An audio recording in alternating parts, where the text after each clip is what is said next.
Welcome, welcome, everyone. Vital After Dark, and welcome. I'm going to give you guys a few seconds, and then we'll introduce everybody and go ahead and get the conversation. Just a few seconds. I'm not even going to make an introduction until you all are in. So yeah, come on in. I see two guys. Y'all want to go wait till 10 come in, or we want to start at 5? This your world. I'm just a squirrel. I ain't got shit else to do. Coronavirus. Okay. So I'm seeing. Oh, we're at 5. Okay, so let's go. No, we're at 8. So we're climbing. As we climb, everybody that comes in, be sure to share the conversation. It's gonna be a good one. Very, very vital. Right on time. It's always a good time to bring about some education, infotainment. I am Lady Wu. Some of my crew is here. Guys, introduce yourselves going straight down the live screen. Who we got up top? It's your boy, Ready Eddie.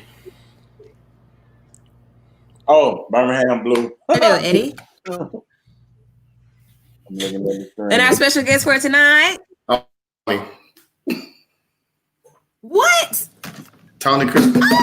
What else you want to say? That's it. That's enough. You can start with that. I'm sure before it's over, you'll say more. Of course, we are part of the Abby Award-winning Vital Show, which airs every Sunday night at 7 p.m. on V94.9. About all things public affairs, social interest, culture, all of that. We do all of it. So tonight we're talking about the LGBTQIA plus. Woo, what does that stand for? Tonight you'll find that out and so much more. Just an open, honest conversation. I'm going to lay a few ground rules, and then I want you guys to put your comments in. Make sure that you share the video as well. The rules are, we're going to be respectful. Everybody's entitled to their opinion. We're not here to convince anybody to believe what we believe or feel how we feel. Everybody is due respect. So if I respect you, you respect me. We're going to listen to each other. We're going to learn something. The whole goal of this vital conversation is to share our opinions and learn something. People need to learn how to respect people for who they are, where they are. So hopefully you will leave away from this conversation with some great insight. Hello, Robert. Hey, Angeline. So join in the conversation. Share it to your group so that people can join and bring more insight and more perspective. So I'm going to go ahead and get us started. We're going to start by talking about the myths. I want to start at the very beginning. LGBTQ is what it was. It has grown to a couple of other letters. What do y'all think those letters stand for? I mean, I know the letters. Lesbian, gay, bisexual, transgender, intersex. You're questioning. Questioning. It's literally like 8 letters. Like that's a whole nother story. It's like queer, questioning. You got intersex. You got two-spirited. You got asexual. It's more in there. It's a lot. Plus, right? So we can start there with it being a lot and not being able to even fully understand the whole spectrum of the umbrella of how we identify the LGBTQIA plus community. So I think that's an awesome starting point. To even have to be able to pick somewhere to identify, somewhere to belong, or somewhere to say, well, I'm a part of this particular group and I fit here on the rainbow. Like what? Let's talk about that first. And you all feel free to jump in at any moment with anything, any thoughts, any feelings about anything that's said. But that part first, just that part, the name, the title, the umbrella. Who's going first? So what's the question again? How do we feel about that? Hello. The classifications. Just the fact that, just the fact that you have to have so many areas of identification. I mean, you have to fit somewhere. Like why? I think identifying things is important. And I think that we've come up in a society where we try to identify everything as black and white. But the reality is we live in a society with a whole shade of gray. And there's some grays there's some grays that's really light, close to white, and there's some grays that's close to black. But at the end of the day, every single area that we exist in, there are shades of gray. And I just don't understand how we have some areas where we continue to try to force this black and white dynamic when people have identified that, hey, this gray exists, So even with that, like I said, it's a very very wide spectrum of identifying.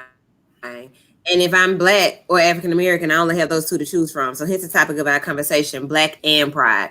So I don't have so many choices, or nearly as many choices, to have to identify. Like, it's this or that. So that's where I'm going with it. Just your thoughts and feelings on even that, just to get us started in the question. So let me say something. Anything else? So let me say this. Can you hear me? Yeah. Yeah. So as someone who's openly gay and black, I think that we oftentimes try, all of these letters came from people not wanting to create labels for people. Like, I'll give you a good one. Like right now, there are black men that have men that don't want to be called gay. So in our technical clinical terms, we call them MSMs, men who are men. As far as I'm concerned, you said this is after dark, right? What MS? As far as I'm concerned, After dark. What MS? MSM, man who has sex with men. Oh. And for me, that's the definition of being gay. But because you don't want people to call you gay, come up with something else, which leads to all of these other letters. I don't understand it because I'm school gay. Literally, I'm 52 years old, and for me, there may be four identities, but sometimes I think that we are doing too much. And I also feel like a lot of this comes from our white counterparts. They're too much. And this whole thing about, well, let's not create a label, but then you go and create another label. What the fuck? How can you just be a person? Just be a person. So I like what you're saying. So let me ask a question then. When you say our white counterparts, white gay and black gay are different? Yeah, because white gays usually tend to be racist, like their white parts. And being gay no way absolves you from being racist or from racism. One of the things that I always say about people when it comes to the intersectionality, most identities that intersect with whiteness are minorities when it's convenient. Like the white gays are minorities, but at the end of the day, they white all the time.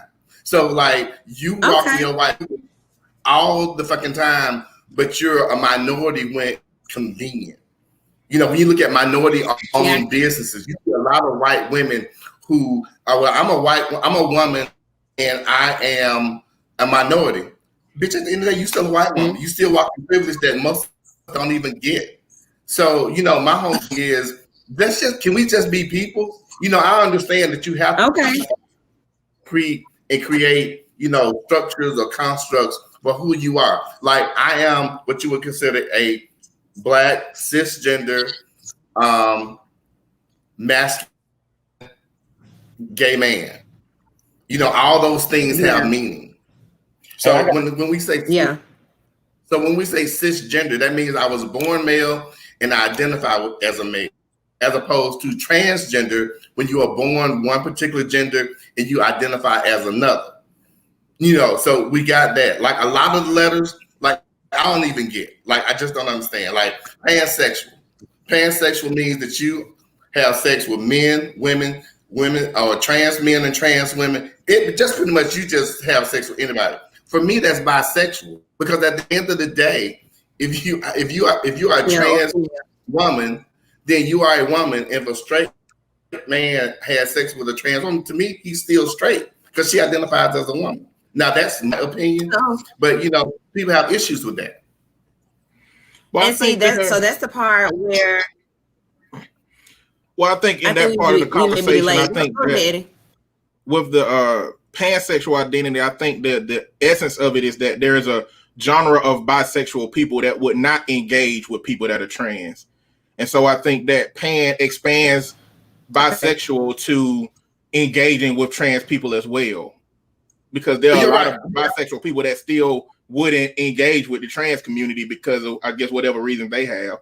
I mean, yeah, logistically and technically, they still would be bisexual regardless because it's only two sexes, but there are bisexual people that wouldn't engage with. So that's my understanding. It's like the way that I look at it is I'm going to let you come to me with whatever language you have about yourself. And my problem with, I mean, whether I understand it or not, if you tell me you're something, I'm going to go with that as long as you give me a clear definition of what that thing is. I'm not going to be somebody that says, look, it only supposed to be this many, and that's what we should stay in. And I think that's where we get caught up with this dialogue, with trying to, tell other people what we think, what category we think they should fit in when they're telling you I'm way more nuanced than these categories have defined for me. And this is where I fit in this, and it's outside of all of this stuff you define. True. All right. So let me pull this elephant in the room. Let me. I like that. So I like that. In the room. So, all right. So, I forgot his name. I'm sorry. Tony. So being gay, do you think it's a choice, or would you consider it? Absolutely not. What would you call it? I was born this way. Okay. All right, good. So I just need to know that. And so in my opinion, it's a choice and you decided to act on it, whatnot. That's how I feel. Or that's how but you being straight is something you decide to act on as well. True. Absolutely. So, all right. So here's this elephant in the room with me. So I had a family member who recently came out as being gay. Initially, it came out as a sexual assault. Now, everybody know I'm a preacher. And so everybody wanted me to be high in Holy Ghost and all Pentecostal all the time. Well, like I tell people, God called a gangster to be a preacher. And so I'm still a gangster. I'm just a gangster for God. You're not going to hurt no women in my family. And I don't sit up and contemplate on, do I want to be a preacher or do I want to be a gangster? And so my first mind was to communicate and say, hey, what you want to do? Do you want me to be a preacher or do you want me to be a gangster? And that's how I came at him. And I was like, because what happened to you wasn't your fault. And shouldn't anybody walk around and this is okay and you not saying anything, because this can come back years later to hurt you. Eventually, they came out a little while later as being gay. And they cussed me out basically for not for being a concerned family member who wanted justice for what had happened to them. And somehow, hold on, I got to give you the whole scenario. And somehow or another, I got dragged in there as me being homophobic. Here it is. I don't care if you slept with a moose. I really don't. I really don't. I don't believe in it. And it's not a thing. I have my reasons why I don't believe in it, and it ain't even spiritual. That's not the primary reason. So, Blue, before you, okay, you could tell them story. Oh yeah, so some, and family member, I'm gonna cuss you out if you come at me crazy, preacher or not, you're gonna get cussed out. And so now, now I'm the homophobic pastor who don't like being gay, and my thing is that I don't like it. I don't accept it. I went to seminary in Atlanta, right? Before I went to seminary in Atlanta, I was homophobic. I ain't want nobody around me that was gay. I ain't want to see you. I ain't want you to be close to me. In school, every other person in seminary was gay. And so when we had to do class projects, of course, we had to interact. What I realized is that these are some of the best people I have ever met in my life, who can dissect that gospel in ways that are unbelievable, who I lean to for understanding of the gospel, right? And so I started learning I don't have to accept them being gay, but I can accept them. But now people telling me that's what I can't do. And see, the reason I can accept it, I feel, is because I don't care who you sleep with. I don't look at you and say, "Oh, you this." So look, let me stop you there, Tony. Before you interject, I saw that, but I want to ask: is sex about? I mean, is sexuality about the act of sex? Is that what's so difficult for people to understand about it? That it's not just about physical interaction, and it is more so about connection and other things. Let me. So I'm going to answer that, but I got to ask him something about the family member. So you're saying this is a female family member who was assaulted by a female, and now she says she's lesbian? No, he was assaulted by a male. Okay, like, so all men are the worst men in the world. Here, all men are misogynistic. I'm misogynistic. I'm inconsiderate and totally disrespected her feelings and how she felt. When I literally asked you, what do you want to do? If you would have said, I want to do nothing, I'd have been like, okay. But I got cussed clean out. So let me say this about her, and she needs a therapist, because having sexual trauma does not orientation. Like, our orientation is created when we were small children. I've known since I was 4 years old that I was attracted to men. So like you know, and I applaud you for even trying to talk to her about it. But you know, a lot of times what people do, especially gay men, we know who we are when we're children. You know, and so you get a young boy who's molested by a man, and all of a sudden, well, I'm gay because he molested me. No, he's a sicko who's a pedophile who saw something that he identified with, and he assaulted you. In no way did that make you gay. Like, why would you like? And I'll give you. And you know what? Your family member's story makes more sense than a gay man being assaulted by a man becoming gay. Because why would you gravitate to the thing that has hurt you? So her story actually makes more sense than that does. So my thing is, why in the gay community, why do I have to accept you being gay in order to accept you? I got 3 sons. I got 3 sons and 1 little girl. If my son out the blue and came out and said, "Daddy, I'm gay," it's gonna hurt. It's gonna make me frustrated, because number 1, that's not what I believe in. Number 2, I always wanted him to get married, have kids, grandkids. That's what I wanted for him. That's the me part in it. So my thing is, if you want me to respect you, then respect the dreams I have for you. Wait, let me tell you. And if you gon' at least let me digest it. Some stuff you got to chew on it. You could chew it and swallow it right quick. But you assaulted me and beat me up because you tell me this in 24 hours. And if I don't give you the response, accept it right now, then I'm the homophobic dad who don't love you. Let me say this. She's being unfair to you in that. You know, and I'll give you another example. Like, we have another group of people who are called gender nonconforming, and they go by like plural pronouns for singular. So if you were gender nonconforming, I wouldn't say he, I would say they. But people who identify as gender nonconforming get pissed off at us because I'm trying to fuck up some English to make you feel comfortable. And I will do what I can to accommodate you. But if I fuck up and say he or she instead of they, just know it wasn't anything I intentionally did. I just been speaking English for 53 years, and that's what my mind knows. So, you know, so people always, hold on, wait. Hold on, Blue. Look. Hold on, Blue.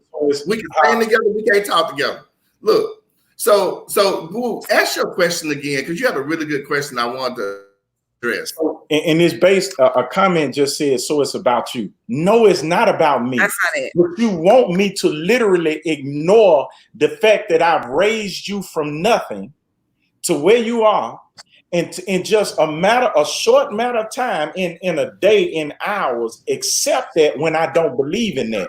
And see, my thing is, this is how I look at it. When I like something, I like pig feet. I always use this illustration. I like pig feet. I like chitlins. I like the whole pig from the rooter to the tutor. People tell me I'm absolutely disgusting. What I don't try and do is convince people to like what I like. I just say it's more for me. So why do you have to force me and try and make me be the bad guy. So it's about you. No, it's about me. It's about my feelings that let me process this. You can do whatever you want to. It's your life, but you can't force me to feel exactly the way you want me to feel and give up my principles for you. Let me say something. Two things, and then I figured out the question you said. First of all, feelings ain't facts. So no, regardless as to how anybody feels, like I'm not the person that says that I want you to accept me, because I don't give a shit if you accept me or not. As long as I accept myself, I give less of a damn what the rest of the world does. And I think people who want to pretend to be victims and play the victim are the people who do that stupid shit. Which I just think it's crazy. But Woo, you made a comment earlier about sexuality being physical, or is it who you're attracted to? There are plenty of people right now who are attracted to men who are attracted to men, or women who are attracted to women who have never acted on it. Does that mean that they're gay or lesbians? No. Absolutely. You just like when he was saying, like, being gay is a choice that you choose to act on it. Whether you act on it or not, it doesn't negate the fact that you have those feelings, that they're there. You just choose not to act on it for whatever particular reason. Okay, look at this then. So with that being the case, and Eddie being here, so I'm quiet to kind of give Blue time to lay the foundation for how this even had to become a topic just so soon. We're working on some things, but decided to address it now. So Tony, speaking about thoughts and feelings, and basically there's having to make a decision about what you think or feel. Have you seen Black Mirror, the first episode of season 2 of Black Mirror? Now, I don't have time to watch TV like that. Netflix. If you have a question about sexuality, there's a show on Netflix called Black Mirror. The first episode was about these two friends, two guys, who they get into this virtual video game. They put these things on their head and they literally become these avatars in the game. These are two men, okay? Okay. But in the game, one of the men is a woman. And in the game, they do what people do, and they end up having sex in the game. Okay? But these are two men. The avatar is a man and a woman. So the question for that episode was, are these guys really gay? Because they would have sex with each other in real space, but when that other person is a woman in the game, then they having sex. So is he gay or not? And to me, the answer is no, because he's not attracted to men. In the game, he's attracted to a woman who's actually a character being played by a man. But that, to me, that doesn't make him gay. But I want to get back. I want to get back to this. But not yet. Not yet. Eddie, so I asked you to jump in about the feelings or thoughts. So thoughts or feelings, and as far as like the mental health perspective of it and identity. So thoughts and feelings and how they play into you having to make a decision to identify as either or. I mean, I think at the core of it, it's messed up to have to ask this question. I mean, we live in a society that has oppressed that gray scale that I'm talking about so much that we have to ask, is it okay for you to act on your feelings? If you don't act on your feelings, does that make you gay? I mean, we have that problem in society now. I mean, we have men who I've been called gay because I bake. Ain't nobody bake no cake this good if they a man. He gay. I've been told that before. And people who I've given cake, like, we have a society that is so intent on identifying men as gay when they don't do what we have defined as masculine. Yeah. Wait. No win situation. What about the men who go through extra effort to let the world know that they gay by dressing up like women, like being very extra in public, or being But the way you're interpreting it, you're interpreting that as an intentional effort to make people think that, I want y'all to know I'm gay. What if that person? I think it's people don't really care as much as people who gay try and make it. Like, they want everybody. It's like this at church.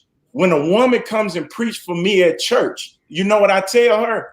Don't get up there and spend the whole 30 minutes trying to justify why women should be in ministry.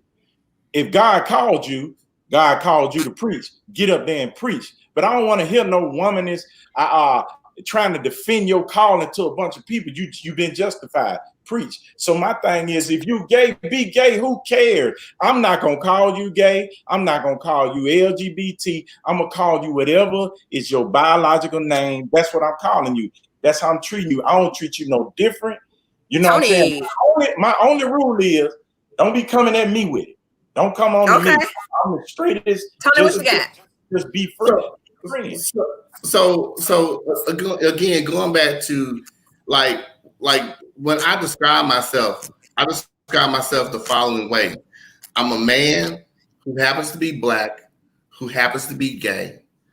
And that's my identity. I don't lead with any other identity other than being a man. So like I don't, because I'm a cisgender man. So I lead with that identity. So my whole thing is like, I hear people talking about pushing agendas and all this other stuff. You know, the problem comes in when people aren't being respectful. The problem comes in when transgender women are being killed, like, and nobody gives a shit. Like, even this whole Black Lives Matter thing, we're talking about Black Lives Matter, but those gays and those transgender people lives, they don't matter. Right. You know, so like, either with them being black and trans. So, you know, we kind of got at that. The reason that the whole topic of the show is Black and Pride. So I wave my Black banner first, and then in my other hand, I wave my Pride banner. So which one should be taken first, or do they go hand in hand? Am I one person with many identities? Your personhood should be the first thing that you lead with, being a human being, and all that other things are things that come with you. You know, it's like being like having a cake. Like, you can have a cake with a yellow cake with chocolate frosting. You saying this is a chocolate cake, or you saying this is a yellow cake? It's a fucking cake. Eat it all and enjoy it. So now, one of my professors in school said the oppressed take on the ways of the oppressor. So many times people are gay feel like they are oppressed by society. But here I see, and I don't know no other way to put it. I see stupid comments saying, if it was your son, if my son come home gay, I'm going to be upset. I'm going to be very angry, and I'm not going to want him to be doing all that extra stuff around me. Am I going to stop? Am I going to tell my son, you can't come to my house? Hell no, I ain't going to tell him that. Am I going to stop telling my son I love you? Hell no. Am I going to stop kissing my son when he grown?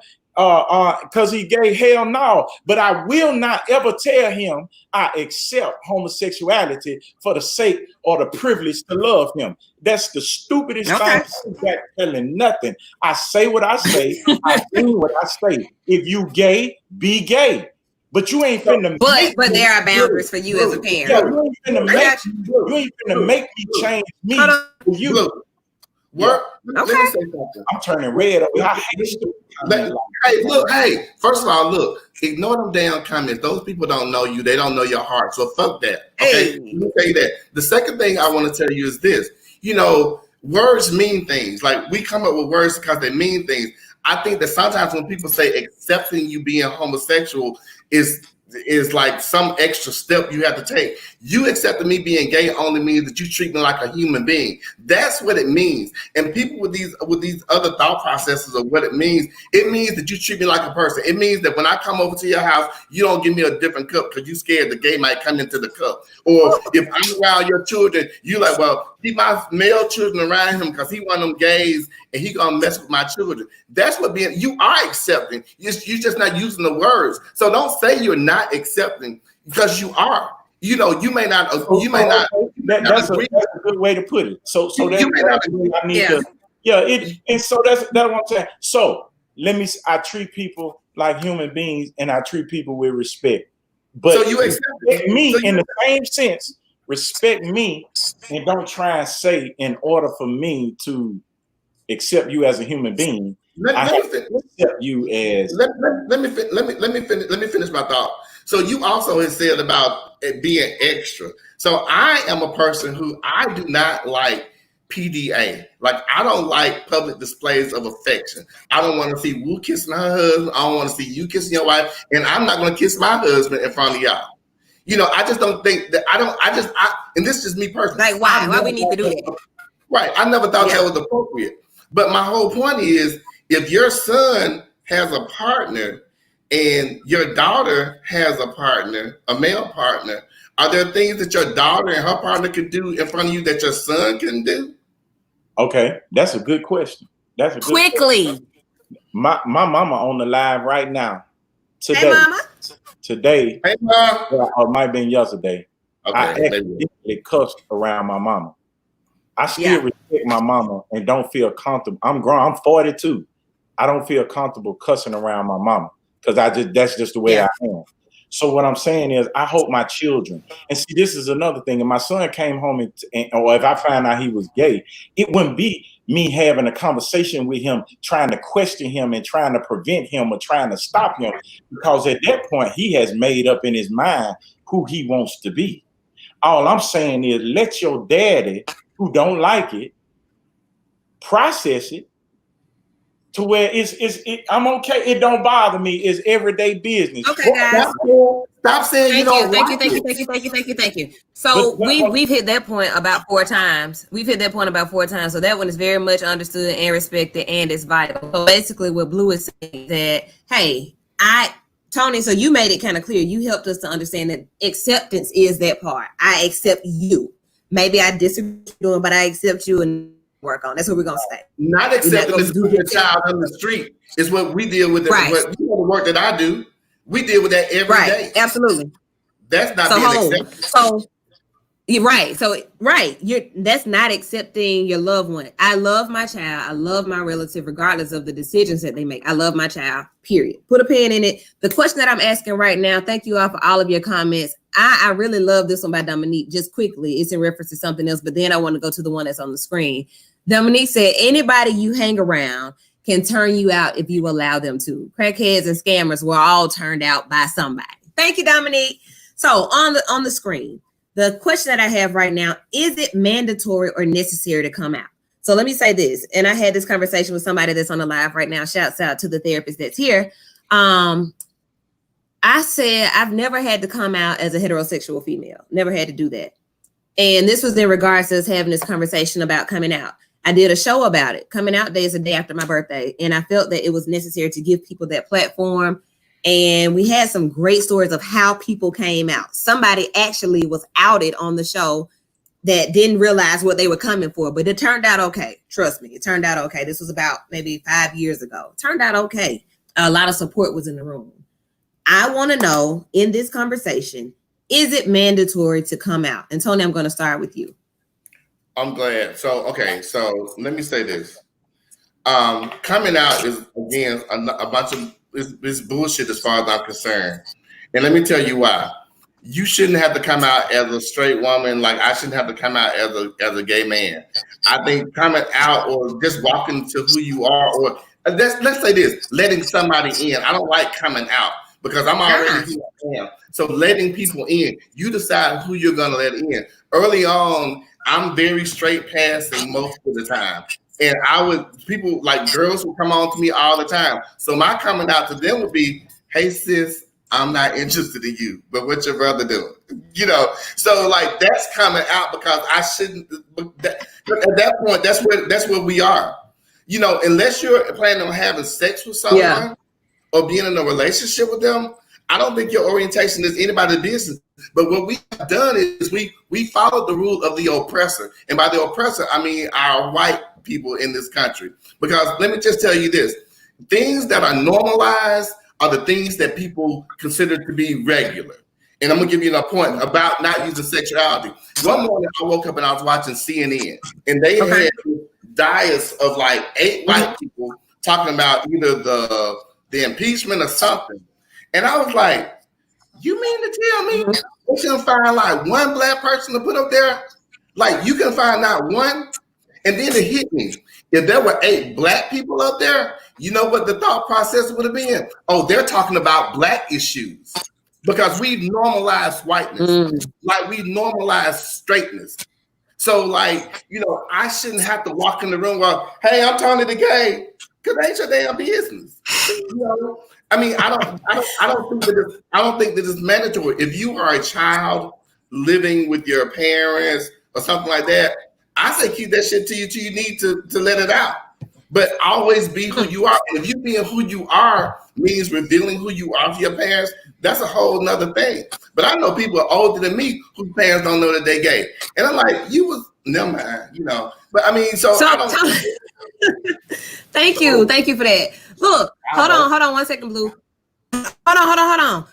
I want to take this vital break to just welcome our cast member, our castmate to the conversation. Sir said it's in the session, in the show, in the conversation. So welcome to the conversation. I see the comments on the other side as well. Yes, sir. Dominique, you coming with the comments. Thank you. And let me see if I have any other comments. And then Blue, we're going to come straight to you. Okay. No, it's not. You do or don't at your own pace and time. That's about coming out. Thanks, Marvelous. And then Eric Hall says, no, it's not mandatory. Tori Greenhill says, for some people, yes. So different. It depends. I guess it just depends. My mother is on the live. I always love her comment. She says, people need to tend to their own business and learn to respect gay people. Really, it's not another person's business. that part. Who's a homosexual person? They should not be degraded or mistreated. And she stands firmly on that and supported me and still does in all of my work as it relates to those that need to be advocated for and supported. So thanks, Mom. All right, Blue. All right, so listen. What you got? Is it mandatory to come out? I can't say that because I'm not gonna ever have to come out. But what I've noticed is that people will say, like my family member, I've been like this for 11 years and I've had to suppress my feelings because of y'all, as if, you know, their coming out was contingent upon us, which makes me question the psyche of a person who has to be validated in their choice, in their preference, or how they were born, or however you want to put it, when in relations to being gay. So my thing is, man, I'm telling you, I'm like Ms. Woodruff. I don't care who you sleep. You sleep with animals. You can have a whole. I forgot what you call it when you live with animals. It don't bother me. No, we care about that. In the grand scheme of things. But of course, when it's somebody that's close to me that I love, who I wanted this for them, of course it's gonna hurt me. But that's not important. But I still ought to have a right. So it's like if I'm dating. You back to the same point you made 5 seconds ago. No, listen. Yeah. I'm dating. If I'm dating, we got to know this. If I'm dating, hold on, Blue. Let me tell you this. No, hold Blue. on. Stop using your. Let him get it out. You gotta let me finish. If I'm dating one girl, we're gonna give him the screen. Let him get it out. Listen, if I'm dating one girl, she loved me to death. I decide I don't want to be with her and I go be with this girl. It actually happened with my wife. I just wasn't feeling you like that, you know. But my wife caught my eye. So I went with my wife. Does the person who I left hanging, do they have a right to hurt? Yes. No. Yes or no? Okay. Yeah. I made my choice on what I wanted to do, and I did it. So my thing is, it's just like that, is that I got a right to hurt if somebody does something that hurt me. Again, it does not mean that I'm against you or I'm not for you, or I'm going to treat you differently. I'm just saying I'm hurt. But Blue, how does that hurt you? Because I don't like homosexuality. But this is not. It's not about you. You asked me why. I said because let me just be honest. Is two women together absolutely disgusting to me. Two men together absolutely disgusting to me. That's my preference. You're not finna tell me what I feel and why I like it or don't like it is wrong. That's what I don't like. But Blue, I think God made us exactly what He wanted us to do, so that's why I don't like it. So I got a right to hurt if I don't like it. But no, I disagree with that, Blue, because at the same time, basically what you just said, I can understand why a family member wouldn't feel comfortable coming out and saying that they're homosexual because the environment is not there. My uncle despises it. It makes him sick to his stomach about the thought of two women or two men. So no, hell no, I'm not about to say anything to my uncle or my family member about it. I'm supposed to mute my feelings. I'm not. You to come out and pick whatever you want to pick. That's what you I'm not saying that you mute your. I'm not saying what you mute your feelings. You feel how you feel, but watch your language and how you talk. Because if you're setting that type, my family member who mad at me have never heard me communicated this. Are you sure? Absolutely. So they haven't heard from any other family members how you communicate. Talking about me. There we go. Can I say something? Blue, Okay. Blue, let me Absolutely. say Then we got to keep moving. let me say this again. This is not about you. Okay, so like it. Just hold on. Just hold on. Let him go. Yeah. And I'm not saying that in a derogatory Go way. ahead. This is not about you. So like you keep messing up when you talking about you accept it. You don't know that you accept it, but you do. Let me just say that. But let me also tell you something about your family member that's bothering the shit out of me right now. She wants to be the victim.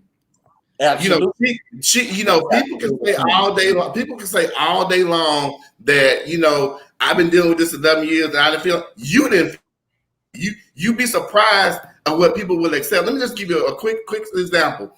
I started working for AIDS Alabama in 2013, and in addition to being gay, I'm also HIV positive. I have been dealing with my HIV status for years, all by my fucking self. I don't need no help from nobody. I don't have to go to any agencies. I've always taken care of myself.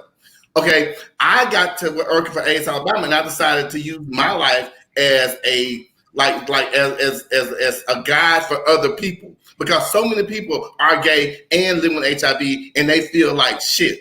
So I decided to tell my story in the newspaper on this article for World AIDS Day. So keep in mind, I hadn't told any of my friends that I worked with in the last 20 years or so. So and who knows who I'm going to talk about. When that article came out, 6 o'clock in the morning, my phone started blowing up. My friend Chantel Mosley Burns called me, and Chantel is just like this. She's gonna kick it the way it needs to be kicked. Chantel called me and she cussed me out. She was like, "Tony, what the fuck? Like, I can't believe you didn't tell us you was living with that. You done had to do this by yourself." And she cussed me out because she would have been there had I told her. So your relative who's saying that y'all actions that y'all have done impeded. Dang it. It froze. She impeded herself. I've been losing the family members. But it was because I was afraid. So she's projecting her insecurities onto y'all, and I wouldn't accept it. Let me say something. To answer your question, Woo, I can't say whether coming out should be mandatory. All I can say is that we have a society that has not cultivated the comfort of a person coming out if they choose to do it.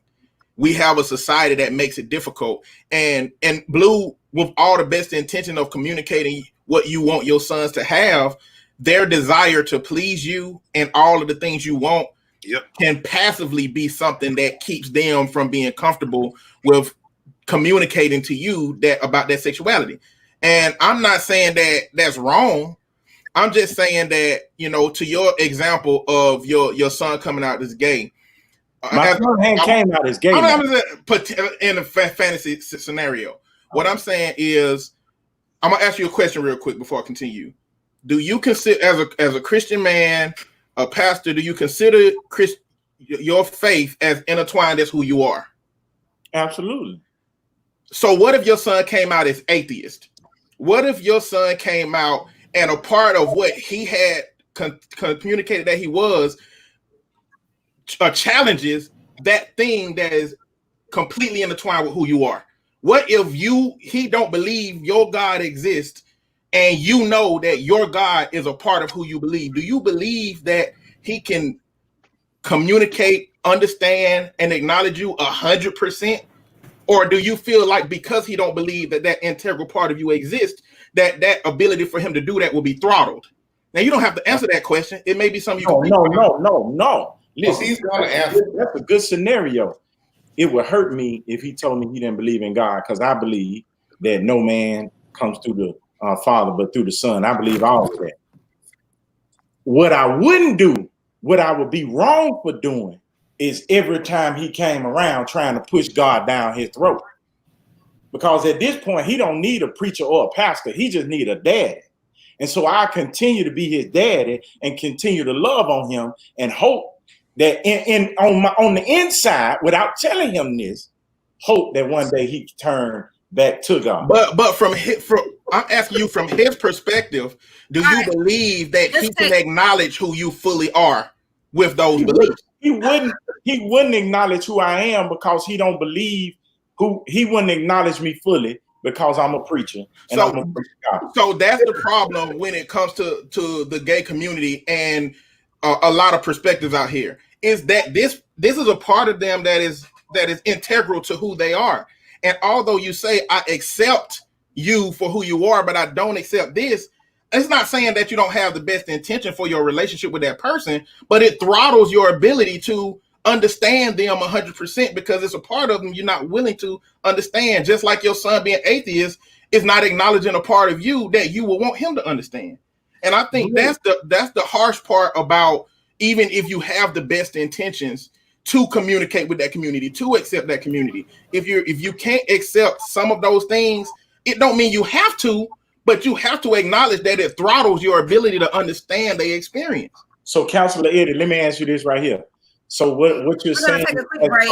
Everybody, you are watching a Vital Live, Vital After Dark. I am Lady Wu. I'm being I'm active listening tonight. So really just hosting the conversation, making sure that we stay on target with the questions that need to be asked, the information that needs to be shared, the lessons that need to be learned. We've talked about terminology. We've talked about coming out. We've talked about Eddie's camera view. We've talked about so many different things tonight. I will thank you guys for coming and tuning in to Dark. And I also want to add that we added yet another vital family member to the conversation. The super producer Sturdy is in the screen. So welcome to the conversation. Post your comments. Continue to ask your questions. You can text your questions to me directly, 205-452-0111. You can put your comments. The purpose of this conversation is for education. It's all about education and understanding. So I'm not here to change anybody's mind about anything. That's not my role tonight. That's not my job tonight. My job is simply to provide a platform to educate and ignite, as you see we're doing, to be able to have open conversation where everybody can express themselves freely. Now on the air, we go about 50 minutes. So we have 2 sets of 50 minutes. It's Vital After Dark. And I would love to cut y'all off right now just to make you come back and watch again. But we're going to go a little bit longer. And then part 2 will definitely be on the radio. So I'm going to bring the guys back into the conversation full screen. Post your comments. And then there will be more questions coming up. Tony, I saw your hand up. Go ahead. I want to say something to Blue. Blue. Stop. I didn't see you, Blue. I'm sorry. I was talking like a mug. You cut me clean out. Blue. Stop. All right, I'm suppressed. I feel okay now. You are not the caveman. Stop. You are not the caveman that you're painted to be. You're more accepting than you even know. But you keep messing up when you I wouldn't call you a homophobe. I would not. I would say you're a man who does not understand homosexuality, and that's fine. Homophobia is a whole. It's like racism versus prejudice or bias. Like people want to distill racism down to white people not liking us because we're black. No, that's not what racism is. Racism is a system, a construct that oppresses black people and advantages white people. So you could say that you're biased towards gay people and not be a homophobe. So because there's some intent and some malintent that is intertwined in the definition that I don't think that you're even hearing that you say, because you're not a homophobe. So I got a question for you. Wait. Let me say no. What you said? Let me say I want to answer the question because you. Wait. Go ahead. I am the father of 2 boys. One is 34. One's 34. The other one would be 32. I have 3 granddaughters. My husband and I adopted a child. We raised his nephew. And as a gay man, I don't want my child to be gay because they get treated like shit. Like, I mean, so as a parent, you have a protecting factor to protect your child. You know, when people talk about this being a choice, you think I made a choice to be ostracized by the rest of the community, society? No. I just decided to be who I was and stop pretending and fake breaking for people who didn't give a crap about me.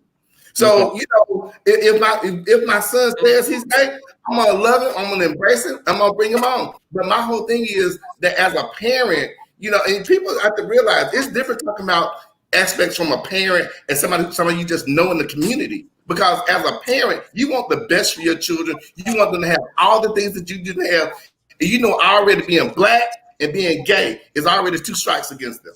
So Tony, you just said, so for me not wanting my son to have to go through that, or my daughter not to have to go through that, having her dreams of having what society calls a normal situation, then why can't I be frustrated or upset? Back to you, Eddie. Let me ask you this. So here's the question I need to be answering, since what's this girl name on here? Miss Cecil, who swears I'm just a homophobe, the worst person in the world. How am I? So in order for me to not to be passive aggressive, in order for me to not to be disrespecting, what do I do? Do I just say nothing and let you be who you be? Let you tell me all the things you want to tell me about how free you are and yourself and this and that, and I not give you not one piece of my opinion means nothing? But you telling me for acceptance, you coming to me for acceptance, or you coming to me as a family to embrace you, and you just want me to be quiet? What does that do to the psyche of the people who have to be quiet about how they feel about something? So, as a therapist, it look like I just need to shut up and just say nothing. As a therapist, from my perspective, we're learning tonight. Right. Look, as a therapist, and from my perspective, this is going to be my perspective because I'm a therapist. I think that it's about allowing a person to tell their story. If they have a story to tell, allow them to tell their story. Every story is different. If somebody sit in your pastoral office and come to you with this issue, then I imagine that you gonna let them tell their story to some degree so you can understand the context around it. I know when it's family is different. I know in your situation when it's come at your family so fast and so hard and cause turmoil, it's a different situation. But what I would say is start learning some of these people's stories and understanding what their experience is, because then you'll find that the people that you met in seminary who you grow in those relationships and come to lean on for some understanding of things, you'll have a whole bunch of more understanding for the context of homosexuals that don't have things in common with you like seminary. So all I'm saying is, if you met a new person tomorrow, or a person in your family came out to you because of all this stuff going on, it wouldn't be beneficial to that relationship to have a dialogue about how much you disagree with it and to how you would not accept it. And I don't know, I'm not saying you would do that. I'm just saying that if somebody would, that's not a good direction. But if you're trying to, not be put in all of those different perspectives and viewed in those different ways, then try to understand that person's story and see where you can get some greater understanding of it. So let me say this, and I understand exactly what you're saying, but in the matter of this guy, they got assaulted. I'm uncle. You don't mess with my family. I'm gonna do something to you. That's not. That's the natural protector. 1 minute we not protecting our queens. The next minute, when we protect our queens, we insensitive of their feelings. My intentions were never to hurt nobody's feelings. My intentions was you not finna hurt my family member and think it's gonna be and think I'm just gonna ride with it. And so I came with the proposition on what you want to do, A or B, because I'm with both. And then when I got the response, it's you sensitive, you don't care nothing about me. I got you, Tony. You totally ignored my feelings, and you just a male, this and that. And I'm like, well, damn, what? I'm just being, just being the family member who's trying to do something. And then when I try and get them to understand how other family members might be feeling, like the hell them too, nobody understands. So I'm like, you got to give people time to process stuff, because just like you said in the beginning, these are gray areas. I call when I need understanding on the text. Let me say this. Again, stop using your family member as an archetype for the rest of us, because she got some issues. It hit home. It ain't never bothered me. But those are her personal problems, and she needs some help for that. but don't use her as an archetype for the rest of us. The other thing is, Blue. So can they use me as an archetype for the rest of the people who actually do hate gays? No. That's not what I'm saying. Oh. What I'm saying is she has some trauma that she's dealing with, and she's hurt, and she's using you as a target. Like you're an easy target. You make yourself a really easy target. Let me just say that.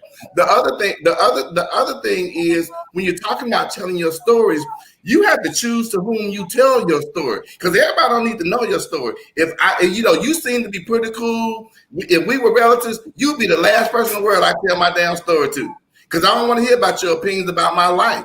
So I wouldn't tell you my story. And the thing with a lot of people in the LGBTQ spectrum, we feel like we need to just tell everybody, let's have a parade and get some flags. It's nobody's business, but you have to be able to decide to whom you're going to tell your story, because everybody can't handle your truth. Everybody cannot handle your truth, and by disclosing that to somebody who's not ready for it, you're already setting yourself up for failure. Dude, let me tell y'all something. I've never in my family had anybody that came out as being gay. You know what I'm saying? So this is new territory. Again, that's why. And everybody in my family got a mouth like me. So that can be problematic. But the thing is, teach us how to accept this. Teach us how to love you. But don't just throw us under the bus or just throw us down the river because we don't respond exactly the way you want us to respond. You get what I'm saying? But at the same time, is it on that family member to teach you how to love them, or is it on you to learn how to love and walk in love? Oh, boy, you got to go upstairs. My bad. I think if Tony teaching me something now, but he don't have to, but it helps the situation. But you had to be open to learn. Like that, and I think I'm not being open right now. That's what I'm saying, Blue. You're open to learn. I need to change my approach or response. Yes, absolutely. I think that's the problem, Blue. And I think that's why you may be being viewed. That's maybe why you're being viewed as you are, because of how you react in your language to say it disgusts me. Like that's some violent, what they call violent language. That's some hard language. If I hear my family member, or if I know my uncle is a pastor, I'm already apprehensive because of his religious beliefs and confounds. But that's what I'm saying. I think it's on us to just be able to walk in love. Like you may feel how you feel about that, but watch what you're saying and how you're saying it and who you're saying it around, because it can come up and come back and bite you in the ass. But how? I think guys, hold on. In the ass. I mean, that's what I was talking about. Like, I mean, man, look at you. So, hold on. I think I got a delay going on over here, but I'm going to do this because, hey. So, look, we've had this conversation a couple of times. I said that in the beginning of this broadcast. We've had this conversation a couple of times on air, and we've had it with different individuals that have taken part in the conversation. We've learned some awesome things, discovered some things. We've even discovered things about ourselves we didn't know or didn't know how to go about addressing. First things first, this show is not about Blue. Okay, so this show is not about Blue. This show is not about Blue family. This show is an overall conversation that was triggered or that was brought up by some things that we experienced with him. But this is a age-old conversation that I think we are very equipped to have on this platform as the Vital Show. So hopefully you all are enjoying, you're learning, you're being able to voice your opinions. I don't care how you all look at one person or the other about how they feel. How they feel is their business. It's not our job to change it. What our job is at Vital is to educate, inspire, inform, entertain, expose. That's what we're doing tonight.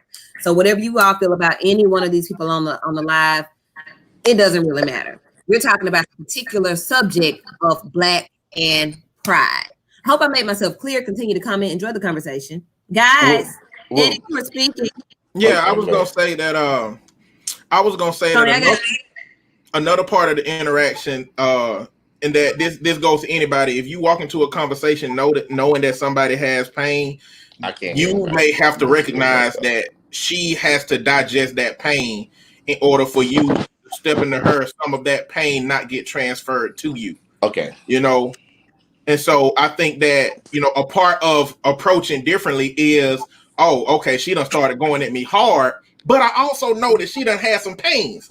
And so I may need to step back and let her get this out, you know, because if it had not hit your family the way that it did, you may have been able to be more objective and step back and say, you know, well, let me just step out of this situation. You know, Okay. but that's a part of it. Just recognizing other people's pain and how they may be lashing out with that pain because their pain exists. And just like you need to digest the news you got, if you know that they're going through something, they may need to be digesting something that also influences how you address their pain, or they just say their situation in general. I mean, I listen, and then just people listen. I talk. You know, I'm very passionate when I talk, but I love people. I prayed about the situation, and I'm a full blown a male who might get a, you know, whatever you want to call it. But I love people and I love my family. You know what I'm saying? Right. So I'm learning, and it's really causing my mind to start thinking about the way I say stuff, because I'm saying it one way because I know eternally what I actually mean. But I believe, and I say our perception is reality. If it's any consolation, so let's look at this. Go ahead. If it's any consolation, it has taken a lot of work for me to get to where I am. I did not start off like this after high school. I was just another black male enshrined in a whole society that was saying stuff like that's gay and all of these different things that throws a whole community under the bus. It took me engaging with people. It took me having an open mind. It took me doing my own research, and it took me challenging some of my ways of thinking to find out where I fit in advocacy for a group of people who in their own right are oppressed, you know, and it's an oppression that I can't understand. But like I tell everybody about allyship and the pathway to their success, I'm going to be a shadowed, nameless figure standing all the way behind their success, because all I'm trying to do is help them get to a place. And it's a lot of them in that community that's not going to want me there.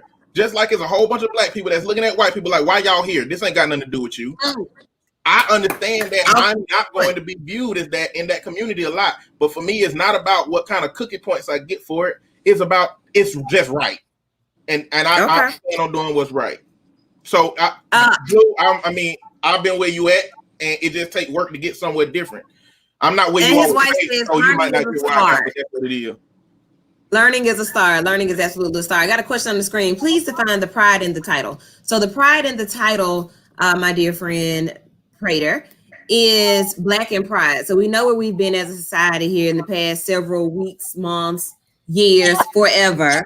And we also know the individual struggles of our brothers and sisters who have just the idea of having to try to balance all of it.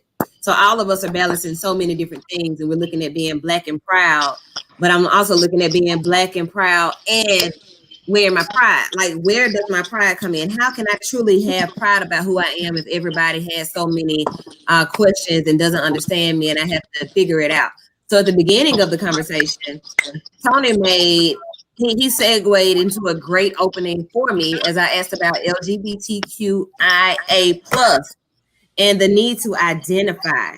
So a lot of this thing speaks to identifying. So guys, when we think about identity and how we want people to respect us as individuals, I'm a Black female. My pronouns are, I don't have to tell you my pronouns are. My name is Woo. Call me Woo. But when we think about the many layers that we're faced and that we're under right now, we're under a lot of layers right now. Give me your thoughts on what's more important. Or if you don't feel that there's a difference in what's more important, how can we better understand the struggles of those who identify as but heterosexual? How can we make this make sense when it comes to civil rights, when it comes to equality? How can we make this conversation make sense? How can it be one conversation? Can I say something? Can you hear me? Mm-hmm. Absolutely. Okay, we hear you. So like, it's like I said earlier, like I believe that we should all lead with our personhood first. and all the other parts of you that they should be accepted and be brought along as well. My computer's acting up, so I'm on my phone. But the thing about it is, like, I've heard some people say, like, well, I don't understand why they have a gay pride. We don't got no straight pride, but then somebody did a straight pride. It's really a way to show that you exist in the world that erases you, because, like, at the end of the day, somebody made the comment earlier about how the oppressed become the oppressor. And when I look at Black people as it pertains to the LGBTQ community, Black people as a whole have become the oppressors of people who identify the way that we do. And the problem with that is you erase people out. So, like, one of the things, like, when I opened my prep clinic, I opened it up under the principles of cultural relevance, because there are so many things that happen in our community that we don't get to see Black providers. So I wanted to make sure that my Black people who came to my clinic had Black providers. I will have some white people say, well, why did you get all Black providers? Like, that sounds kind of racist. First of all, we can't be racist. Secondly, I turn around and say, well, how many Black providers do you have? Well, they don't have any. So if all of your providers are white, why can't my providers be Black? But that's how racism and oppression works. So, like, when you talk about, I heard somebody like, why do we need a queer history month? Because there are people who were in history, like Bayard Rustin, Bessie Smith, a lot of LGBTQ people who we didn't know that they were LGBTQ. So we said we know everything about them, but in order for you to know me, you need to know about my husband and my children and my grandchildren. So having something that highlights those things, just like Black History Month. Black History Month was created because the only thing we were taught in school as children was Martin Luther King, Rosa Parks, and George Washington Carver. And there's so many more levels to who we are as a people. So that's our Blackness. So why would we not allow our Black queer people to have the same thing? It's like, Tony. What? I was just going to stop you there because you said a word that earlier in the conversation. I think so. Queer has taken on different meanings. This is. Are we going elsewhere? We're going to keep the conversation moving because we only have about 15 more minutes. But queer used to be offensive. It still is. Queer used to be offensive, but people. I'm queer. I'm queer female. Like, people identify as queer now. So you say it's offensive, and this gets back into the terminology because we know it's so much to this language, and like I just saw somebody else say, language matters. Can we get some insight on that?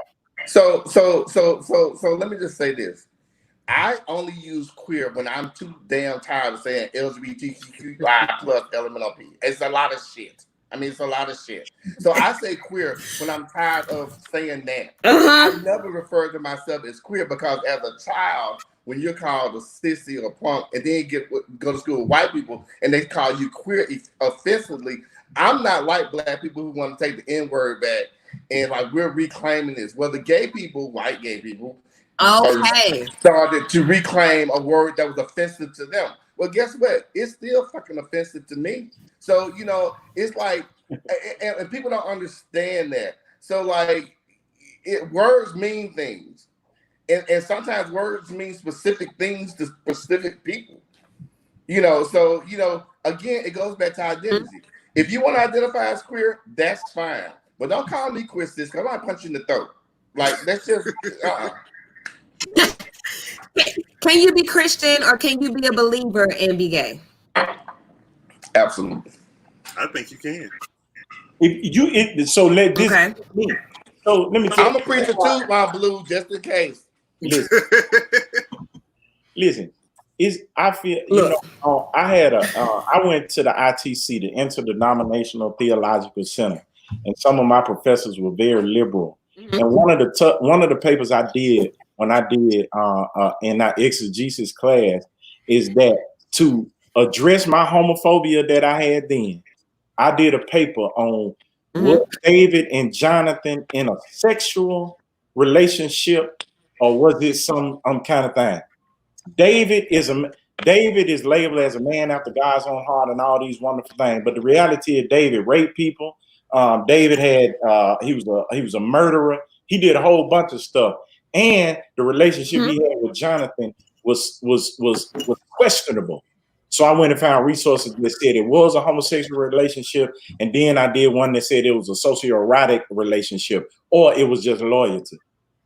In other words, God loved David, and he showed favor on David, even if Paul had a thorn in his side that was never revealed what that thorn was, because God loves us unconditionally, no matter what we have. All of us are sinners. So if you are a Christian and you say homosexuality is a sin, then it's a sin to talk about folks. It's a sin to lie on folks. It's a sin to have sex before you get married. It's a sin to talk about the preacher. So the thing is, you really can't live life without being a sinner. That's why Jesus had to come. So can you still be a Christian and be gay? Absolutely, positively, and don't never let nobody tell you anything otherwise. Yeah, because God just said being gay was a sin. Yeah. Oh boy, you see, you went to seminary then. No, not yet. You need to get Tony's book. I said you need to get his book. So let's we had these conversations at school, man, and they used to pull your brain strings, man. It's all about oppression. The Bible was used to justify human slavery. So all of this is about oppression and controlling other people's bodies. I think it's on Genesis 38, the story of Tamar and Judah. You know, the Catholics have said that this is a story about masturbation because there's a verse that says a man should not spill his seed on the ground. But the truth about this matter is the story is about rape and theft. Onan was supposed to marry Tamar, who was his dead brother's wife. He was supposed to get her pregnant so her children could have their possessions. Well, in the book, it tells you, well, Onan spilled his seed on the ground. So now we're saying, because in the way that we conceptualize things, the only way we can see a man spilling his seed on the ground is by masturbation.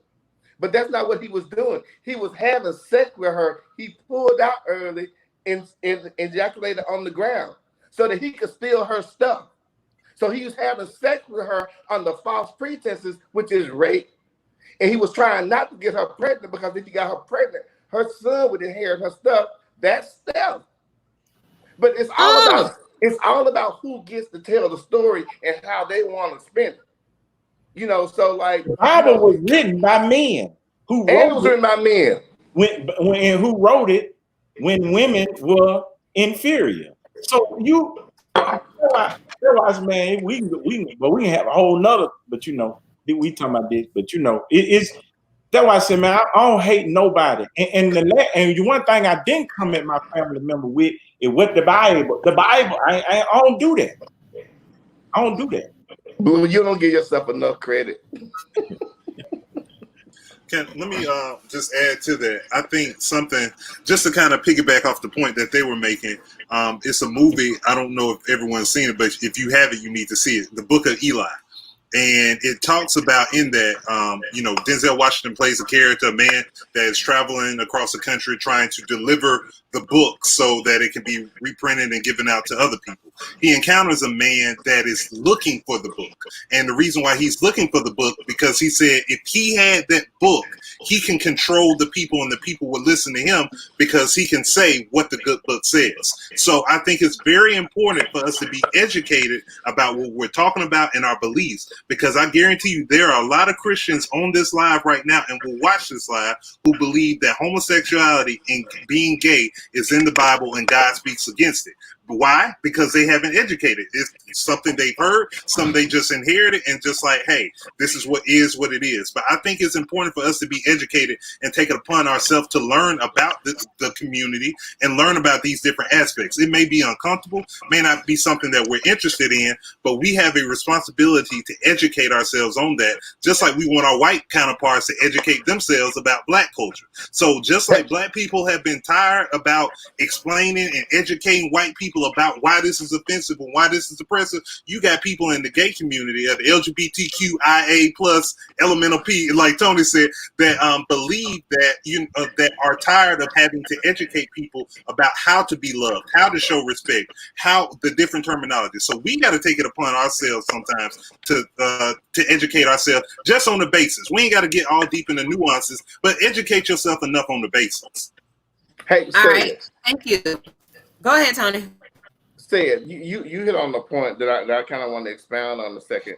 So like when it comes to the whole thing about about accepting and whether or not we should be responsible for teaching other people. I think there are some instances where not just Black people, but gay people should also like try to explain some things to people who don't quite understand. There are a lot like meet in the middle. There are a lot of women who once they find that I'm gay, they come like, "Hey, girlfriend," I'm like, "I'm not that kind of gay," you know. And so I have to educate people on stuff like that. And there's nothing wrong with being that type of gay. I'm just not that type of gay. So, you know, so like just like we have to like hold some of our white brethren and sister in hand, I think sometimes we have to hold a lot of our straight people, especially people who want to be allies. I think the worst thing in the world that you could do is turn away an ally. I mean, and just because they don't quite understand, or in Blue's case, doesn't realize that you do understand, because you do.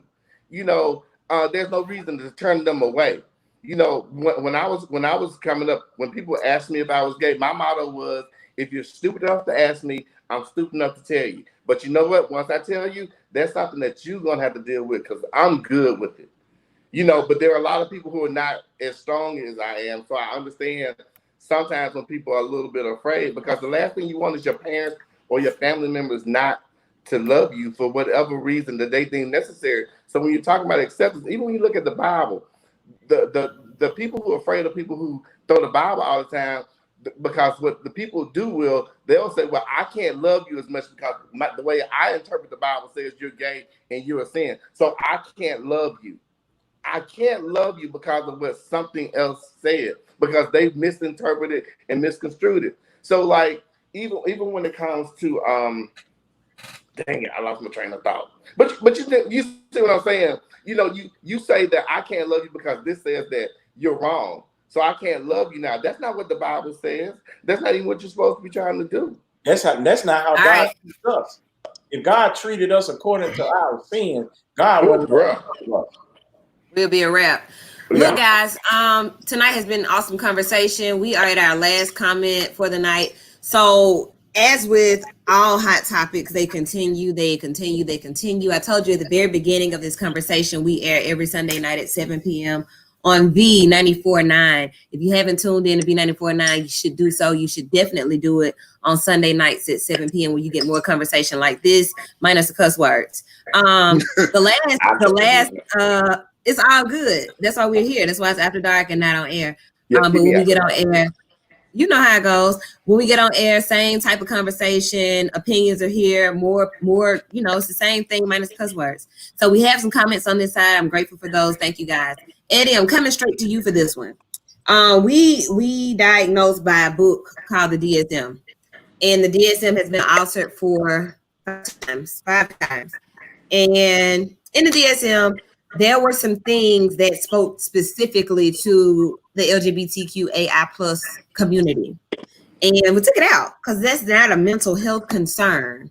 However, there are some mental health concerns that plague that community and our peers because of the oppression that other people put into play. Who's touching the screen? When this happens, anxiety, depression, suicide, all these different things start to plague the community because of lack of support. Let's talk about mental health or mental illness in the community. And I want to go straight to Eddie to share in this with me first, and then everybody else feel free to jump in. LGBTQ community. Yes. And how people would say that, you know, it's something wrong. It's just something wrong.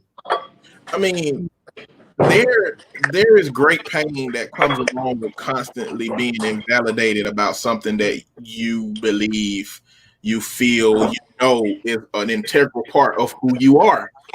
So society constantly invalidating that, society constantly saying that you're not supposed to be this.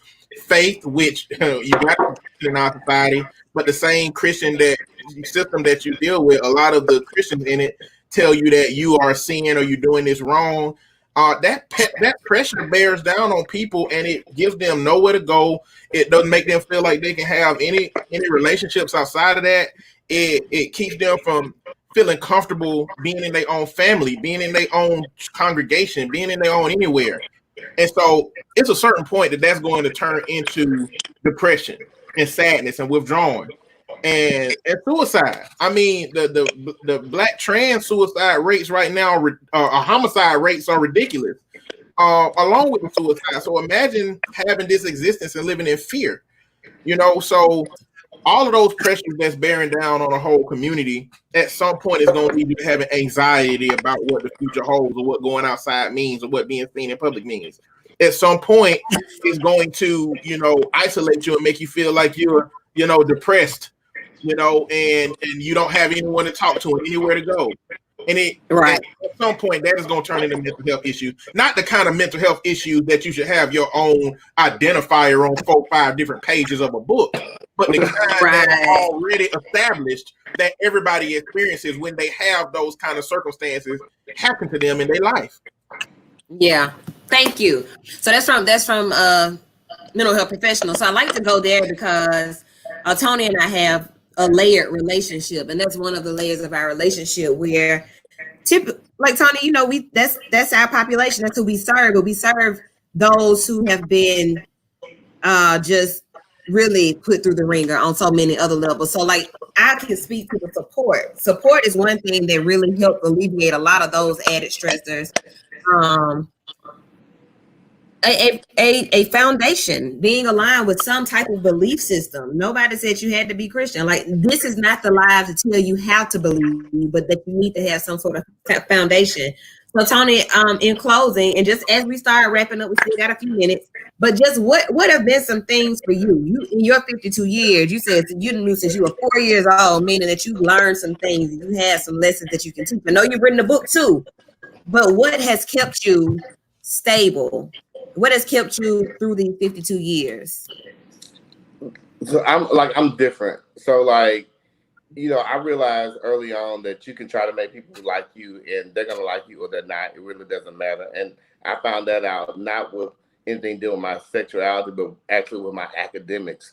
I was the smart black boy at school. I thought if I made a bad grade, it would make me be cool. Now they still talked about you. So trying to run after other people's affection is just something you shouldn't do.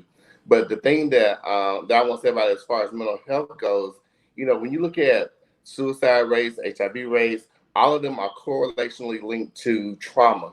When people experience trauma as children, it exponentially increases their chances for any other disparities that happen. So if you're a child who has identified as gay and you feel like you don't have any safety at home, that throws everything else off, because we know what Maslow's hierarchy needs. Safety is right there at the foundation. Mm-hmm. So you have a person who has never lived with any type of safe feeling. So they're going to put themselves at risk. And this is not just gay people. This is people in general. So like some of the things that I've seen, and, I'm 53 years old, but these last 7 years have been absolutely mind-blowing. Working for AIDS Alabama has really opened my mind to so many things. When I came out at 21, my mom and them didn't put me out. But we're in the process of creating a shelter for children who are under the age of 18 who have been put out because their parents and the God that they serve says, since your child is gay, they can't live here in my house. You're not going to bring that gay shit in here. So I'm going to put you out. So don't, and then you layer that with other dimensions of our identities, whether they're HIV positive or not, it just sets up a recipe for disaster. So people need support. And Blue, don't think for a moment that, and I don't give a shit what these people have been saying. Don't think for a moment that you're not being supportive of your family member. It's a learning process, and they're going to need that. Eventually, they'll realize where they are blaming you for their issues. But like, that means so much to people. Being able to just have one person that you can say, I think I might be gay, can prevent hundreds of kids from killing themselves because they found that acceptance. But we throw the Bible around without reading it, and then we try to set up these roadblocks for other people. And it's like, these are children. These are our children. These are our babies. I know 4 kids. I know one right now. His housing isn't even stable because he's not sure what his parents' final reaction is going to be about his identity and his HIV status. For me, that's sad. I got kids, and just the mere fact that you are a parent that can have a child and you turn your back on them, they didn't ask to be here, and they didn't ask to be whoever they are. But people do that, and then they go and say, "Cause the Lord don't want no gays in my house." Who's gonna serve a God like that? Who? Who? All right. Thank you. Who? All right then. Shouts out. Shouts out to everybody. Tony, before we go, I got some announcements. I want to start with your announcement about your book. So COVID has really just brought the best out of all of us. It has given us a lot of time to really get ourselves together, put our great skills and our stories to use to inspire other people. And you've done it. So tell us where we can find your book, what the name of it is. So I just published a book. It's a fictional book based on some true life experiences of mine called Walking in Truth, Fatherhood. And it's on Amazon right now. And it's really about what we're talking about. You know, my coming of age was like the late 70s, early 80s. So I was literally a little gay boy that didn't have any road maps. And so I did what they told me I was supposed to do. You're a little boy, you're supposed to like little girls. I had a girlfriend. We had some children. Then some drama happened. But, you know, it's all about me navigating, you know, through that, and how, despite of everything, all the stuff I've been through, I still found a way to make myself whole. Because I do believe that God gives us do-overs and second chances. So the book is about, you know, it's pretty much like a copy of my life, you know, put to fiction. But you know, it's on Amazon. So check it out. You can download a sample on your Kindle and buy the copy if you want. I heard it's a one night read. Boom. Ooh. That's what I heard. My friends have been very gracious. They've been very gracious. Awesome. Okay. Eddie, what you got going on? Anything new? Baking any cakes? Nope. Nothing new. Quarantine. Don't nobody want no my nerve. Nobody want no Corona cakes. I do. Well, cool. Thank you out.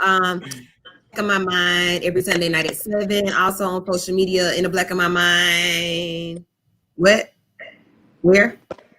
On Twitter and on Instagram at In the Black of My Mind. All right. Blue, they probably want to come. Okay. Gotcha. They probably want to come hear you preach. They can also hear you on Sunday nights at 7 and see you on your page. But what else you got going on?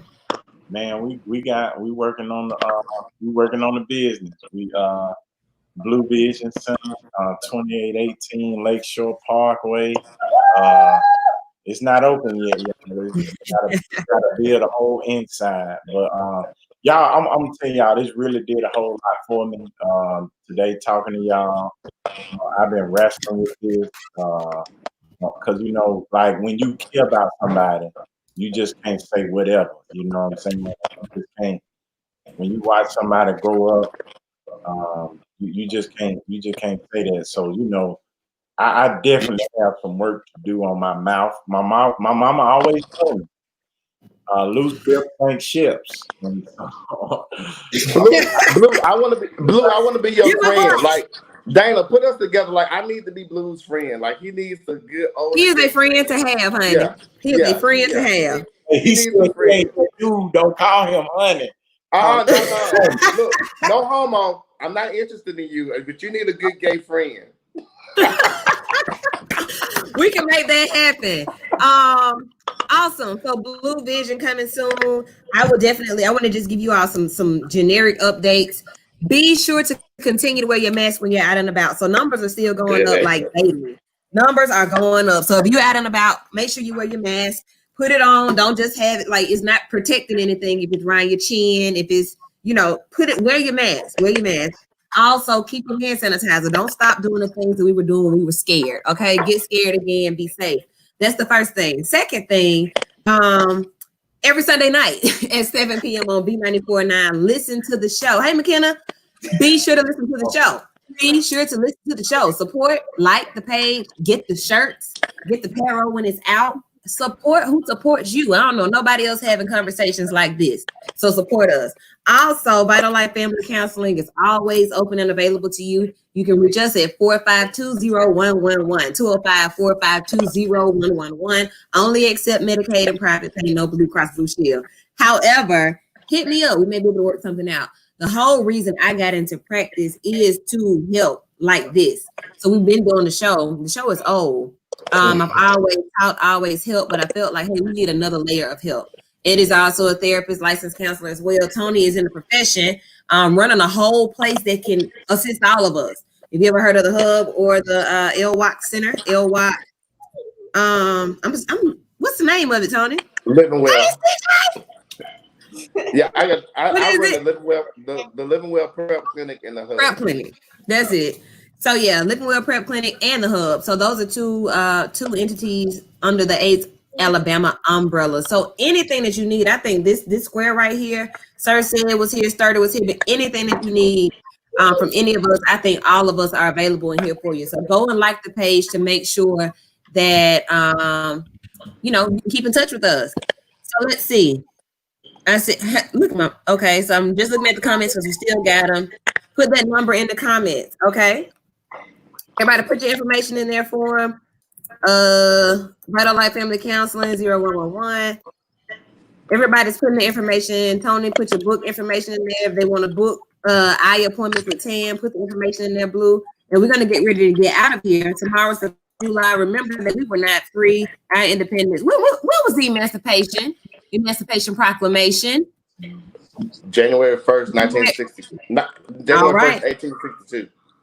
I say 19. Okay. 18. So, January 1st, right? Can I have that Emancipation. picture behind you? Huh? That picture behind you. You need to let me have that. That New Orleans, can't pronounce it. Rose. I'm out. Still a straight tail, something. Oh yeah. That's I'm at a friend's house in Atlanta. This ain't mine. I can't give it to you. Is that leather? No. Is that level? Yeah, it is. It is. Man, that's not. Are we got more comments coming in? Huh? More comments. Oh yeah, Tony said we still ain't free. So yeah, I want to speak about that. Tomorrow is the 4th of July. Fireworks been popping since Juneteenth. I love Juneteenth. Juneteenth really was specific to Galveston, Texas. That wasn't everywhere. Some other slaves were already free. Emancipation Proclamation did that. Those were the last ones to find out. So we can celebrate every day. We're going to celebrate life every day. So tomorrow, kick it how you do anyway, but make sure you wear your mask, make sure you wash your hands, and make sure you pat a folk face. Anything else, guys? Anything else? I think this was great. I love conversations like this. I don't like arguing with people, but I love a good, intelligent conversation about things that make people uncomfortable. I mean, this was really, really wonderful. Tony, yes, indeed. I knew who to call. My mom said, thank you, Vital Show and guest Tony. Tony, it's been a while. I always enjoy you. I love you too, Mom. I guess I can call you sis because we were around the same age. Love you, sis. Anything else? Okay, Eddie, we got your information up. Just trying to make sure we cover all. Daddy, why you put your number in there? I go and post it though. That's the church number. So if you need to get prayed for, text my daddy. That's him right there. Holy Light Church, Birmingham, Alabama. Online every Sunday at 12. Yes. Nah, my mom ain't playing no guys. Every Sunday at 12. So be sure to check us out online as well. Blue, what time you go live? 10:30. 10:30. So you early. So 10:30. So we can go to Blue first, we'll go to the Rock in between, go to Holy Light at the end. Another link for, there's Eddie. Nikki needs some cake. I got it. DM. Eddie said, I got the cake. Once again, look at Mr. Christian Walker. By Walking in Truth, Fatherhood on Amazon, ebook or paperback. Look at that plug. Hey, Bobby. All right, everybody. I think it's been real. It's time to go to bed. Y'all sleepy? Y'all want to go another hour? I'm game. No, not tonight. You do it on your own page, Eddie. Yeah. I'm always ready. I'm ready, Eddie. Always Vital. Everybody, we really thank you guys for coming in tonight and hanging with us for Vital After Dark. We're going to come back again to you soon with another hot topic. They're always hot topics. Ant suggested the size matter. He said that about 2 months ago. We hadn't done it yet. We might come back to that. How y'all feel about that? Look at Blue. I'm game. What? Whatever. I'm married. I can't have that conversation. Blue ain't gonna want to hear me. Blue ain't gonna want to hear me talk about it. So that's what it says. That's rated. That rated LGBTQIA. It's coming. It's coming. Y'all get ready for the next Vital After Dark. That's what they said. Everybody have, my mom says, have a thankful and blessed night. We'll talk to you guys not this Sunday because we'll still be enjoying the holiday, but next Sunday we'll be back on the air, B94.9 at 7 p.m. Everybody have an awesome night. Take care of yourselves. Enjoy your family tomorrow and be safe. all right. All right, thank you. Holla.